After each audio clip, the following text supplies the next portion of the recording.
chegou a hora. A última e grande batalha entre Cristo e Satanás, entre o exército das trevas e o exército da luz, vai começar. Mas como nos prepararmos para esse momento? Fique nesse vídeo e saiba do que você precisa para estar de pé quando a batalha final começar. Olá, meus queridos amigos do canal Retorno da Glória, que a paz e a graça do nosso Senhor e Salvador Jesus Cristo repouse sobre cada um de vocês. Amém? A palavra de Deus, lá no capítulo 24 do livro de Josué, nos diz assim: escolhei hoje a quem servais.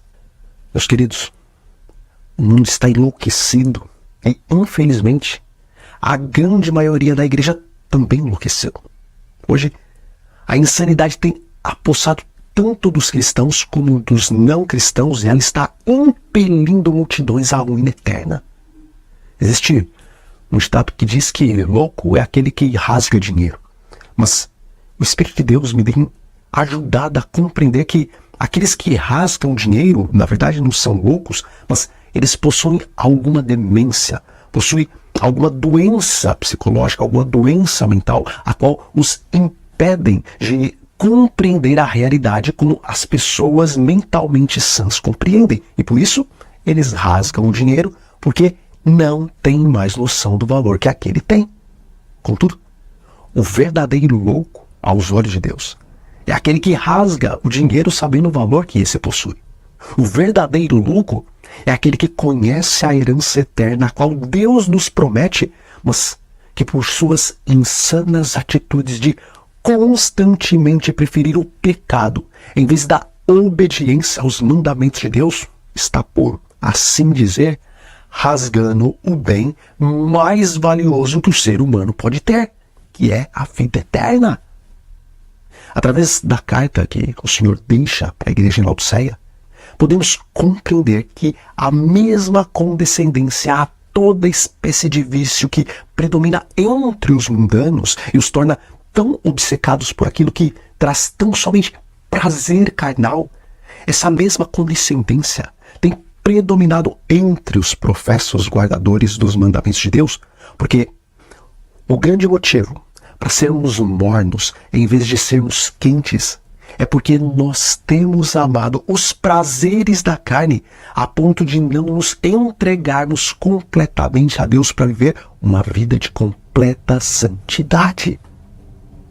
Irmãos, nós não estamos mais vivendo nos dedos da estátua do som de Nabucodonosor, mas podemos dizer que nós estamos vivendo na sujeira das unhas da estátua. Olhem ao seu redor, meus queridos. Olhem dentro e também fora da igreja.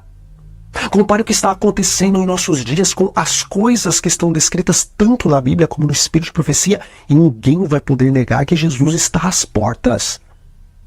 Queridos, vocês acham que é coincidência a gigantesca distribuição dos livros do Grande Conflito momentos antes dos conservadores de direita dos Estados Unidos se levantarem para criar um manual que vai direcionar as ações que o próximo presidente republicano vai ter?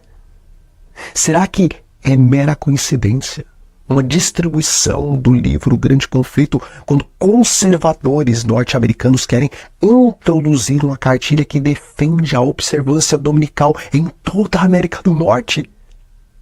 Será que é mera coincidência que essa gigantesca distribuição de livros O Grande Conflito está acontecendo justamente em um momento em que as superpotências mundiais estão abertamente falando do perigo iminente de um terceiro conflito mundial?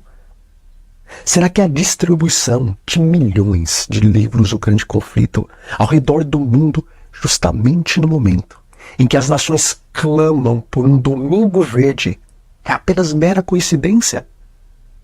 Será que não é possível enxergar que realmente chegou a hora? Amigos, nesse momento mais do que solene que nós estamos vivendo, é quase horripilante ver a apatia de líderes e de membros leigos da igreja com relação ao reavivamento e à reforma. Nesse terrível e solene momento que nós estamos vivendo, É chocante olhar os pastores e também os pregadores leigos apresentando mensagens tão destituídas do poder da verdade presente.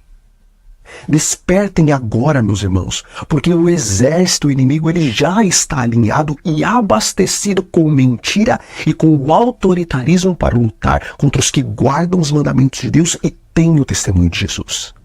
Despertem agora, meus queridos, porque as trombetas já estão soando e anunciando o grande e último conflito entre a luz e as trevas. Hoje, o Senhor está dizendo àqueles que se encontram dentro da igreja remanescente: escolhei hoje a quem sirvais. Todos nós estamos justamente agora decidindo o nosso destino eterno. A igreja precisa ser urgentemente despertada para compreender a solenidade do tempo e para compreender quão pouco tempo nós temos para refletir o caráter de Cristo. Porque, conforme diz o Espírito de profecia, nenhum de nós jamais receberá o selo de Deus enquanto o caráter tiver uma nódoa ou mácula sequer. Cumpre-nos remediar os defeitos de caráter, purificar de toda a contaminação o templo da alma. Se em nosso caráter houver qualquer resquício do caráter de Satanás, nós não poderemos receber o selo de Deus. E sem o selo de Deus, de maneira alguma poderemos entrar no céu. Irmãos, embora Deus não tenha dado a revelação do dia e da hora da vinda de Cristo, ainda assim, Ele deixou muito claro os sinais que iam anteceder o retorno de Jesus. Embora nós não podemos marcar uma data para o retorno de Cristo, podemos ter a certeza que estamos vivendo na última geração e que em pouco tempo, talvez menos tempo do que nós imaginamos, o último chamado ao arrependimento será feito aos seres humanos e, semelhante a como aconteceu dia antes do dilúvio, a porta da graça também vai se fechar nos nossos dias. Queridos, o nosso Salvador cedo virá.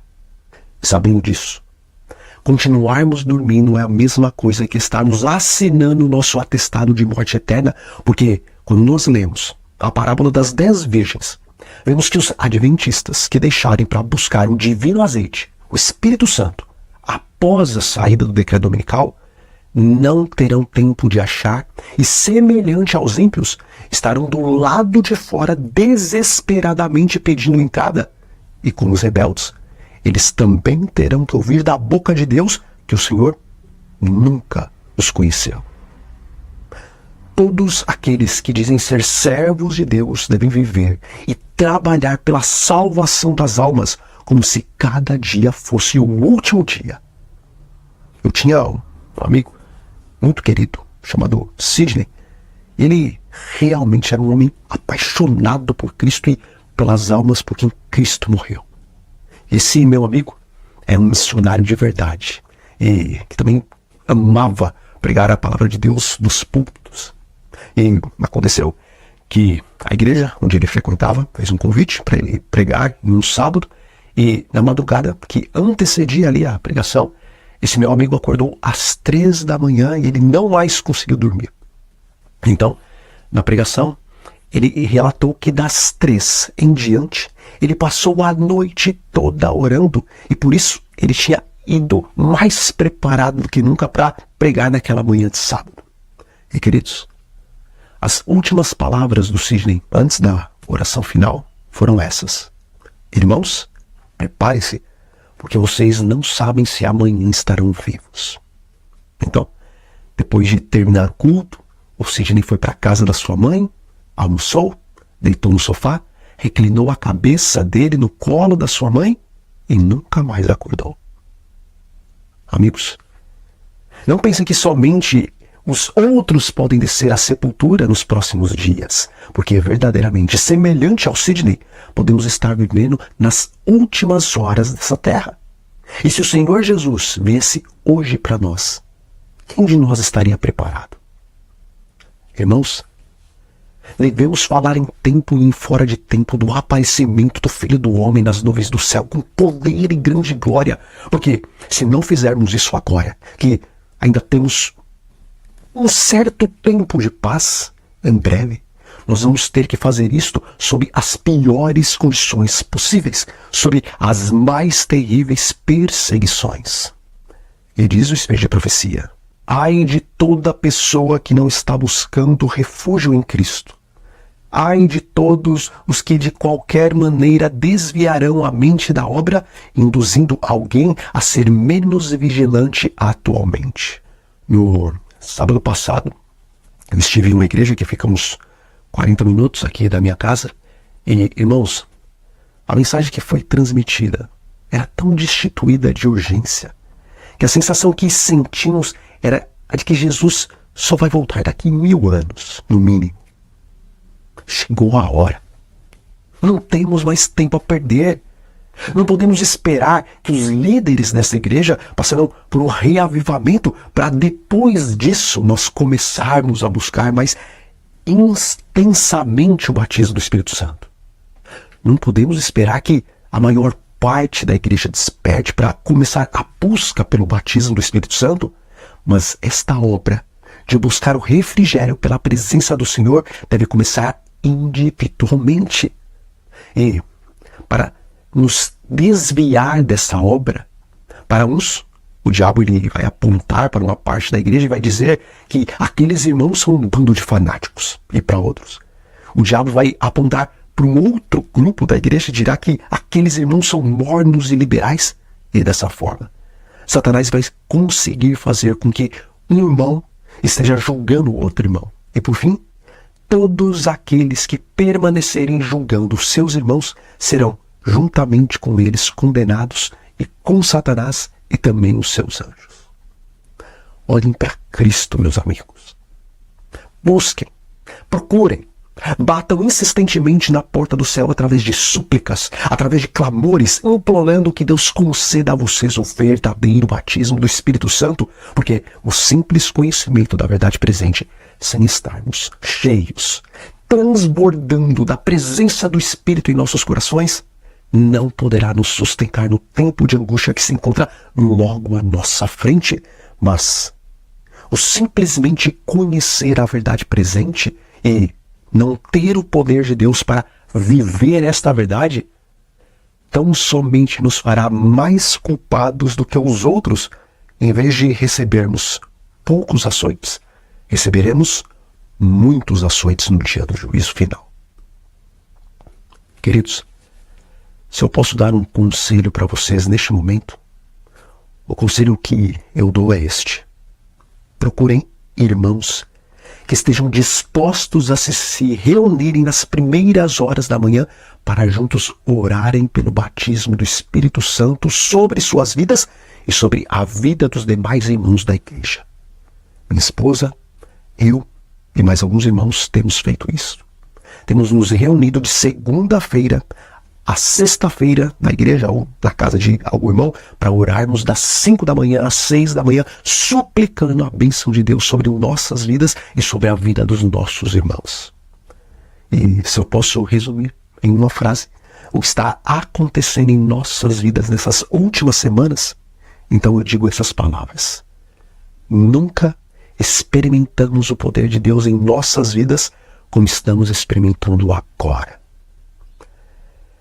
Deus está infinitamente mais disposto a nos conceder o seu Espírito do que os pais estão dispostos a dar boas dádivas aos seus filhos.